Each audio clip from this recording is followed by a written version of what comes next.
If you were to ask most classical educators what classical education is, you'd find them hard-pressed to give a short, coherent answer.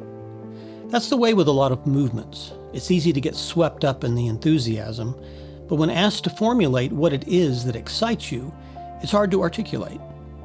But when you can get an answer to the question, what is classical education? It's almost always in terms of Dorothy Sayers' trivium, her 3 states of development: the grammar stage, the dialectic stage, and the rhetoric stage. These together, we're told, are what constitutes a classical education. The origin of this conception of classical education can be found in a speech Dorothy Sayers gave to students at Oxford University during a vacation term in 1947 titled The Lost Tools of Learning.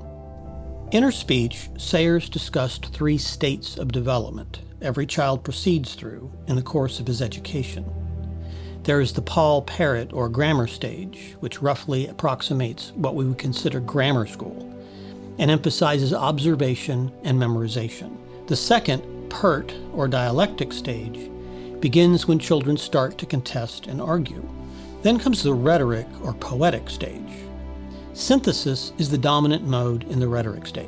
There's no doubt that Sayers' simple and easy-to-remember formula was the key factor in the rise of the modern classical education movement. But classical educators who employ the formula should be careful how they use it in any explanation of what classical education actually is. The first thing to say is this: classical education is not defined by Dorothy Sayers' trivium, and no one prior to the very end of the 20th century ever said or would have thought to say that it was. Nor did Sayers herself ever explicitly identify her states of development as classical education, in her speech or anywhere else.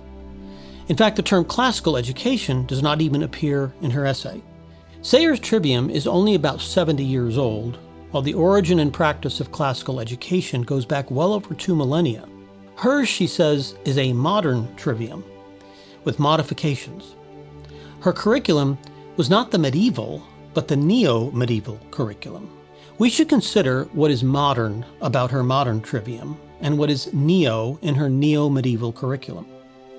And we should ask what is the nature of the relationship between Sayers' trivium and classical education as it has always been known and as it is properly understood. Sayers does not try to explain what classical education is in her speech. That's not even remotely her purpose. And her audience would have associated classical education, not with anything new she was proposing in her speech, but primarily with the reading of the great books in their original languages, and secondarily with the mastery of the liberal arts. Her audience also would have understood that the trivium she was proposing was something different from the classical trivium. The classical trivium had traditionally been seen as a simple listing of the first 3 liberal arts, those intellectual arts related to language, which along with the mathematical arts of the quadrivium, which included arithmetic, geometry, music, and astronomy, made up the 7 classical liberal arts. Sayers' trivium uses the terminology of the classical trivium, but produces something entirely different. The classical trivium is a taxonomy of skills subjects, but hers is a taxonomy of learning. It is focused on the intrinsic developmental psychology of students, not the extrinsic content of an educational program.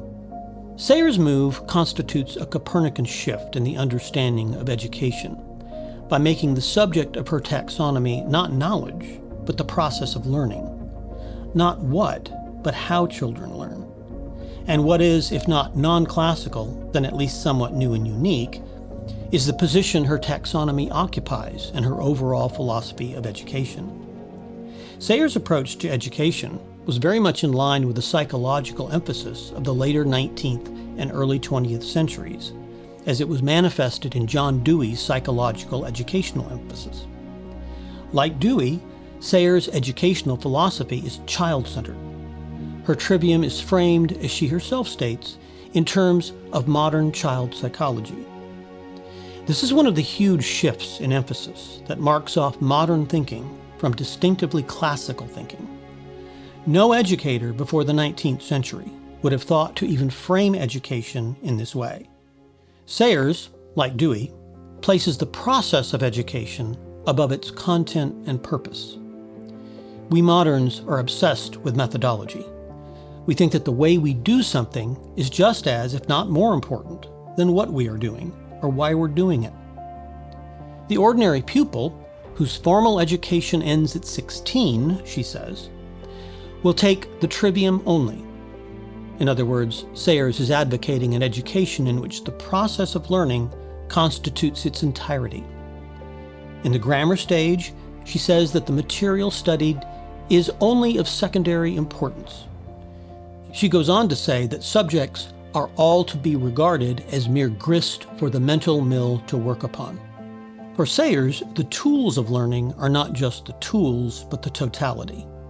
For the sole true end of education, she says, is simply this: to teach men how to learn for themselves. Are we really to believe that the tools of learning are the only thing that matter in an education? In classical education, the old liberal arts were important, but they were merely the handmaids of learning. They played only one role, and a subordinate one, in the drama of learning. They constituted its means, not its end. Sayers confuses the means of education with its end. Or perhaps more accurately, she considers the means the end itself. In the modern educational world, where technique trumps teaching, Sayers' trivium provides classical educators with a method we can call our own. Instead of repudiating the modern madness of method, we settle for saying, my method is better than your method. This is not a classical impulse. The classical impulse is to focus primarily on the ideal person we are trying to form and the models by which this may be done, and only secondarily on the process by which this is accomplished. It's not that Sayers' insights are not valuable, they are, or that they should not be considered useful, they should. But we must realize that her insights are secondary, not primary, to the educational enterprise. Classical education is the inculcation of wisdom and virtue through a facility with the liberal arts and a familiarity with the great books. St. Thomas Aquinas defines wisdom as ordering things rightly. If we grant this, then the relation between Sayers' trivium and classical education, as it has always been conceived, comes into better focus. Process and content are not mutually exclusive. What's needed is a proper balance between the two, but a balance that places an unambiguous emphasis on the content that forms the student's soul. We cannot exclude method altogether, that would not be wise, but neither can we exalt the process of education above its purpose. How many times do we invoke Dorothy Sayers in contrast to the number of times we appeal to Shakespeare, Dante, Aristotle, St. Paul, and Homer? We have little justification to claim we're better than modern educators if all we do is replace an emphasis on Dewey with an emphasis on Dorothy Sayers. Make no mistake, Dorothy is better than Dewey, but neither one should trump the tradition. Neither one, however right or wrong, stands taller than the giants on whose shoulders we all stand. If we articulate classical education as merely a method, and fail to cast the vision of the Christian West as it has manifested itself in our literature, our science, and our history, then we will have replaced one modern mistake with a similar one no less modern.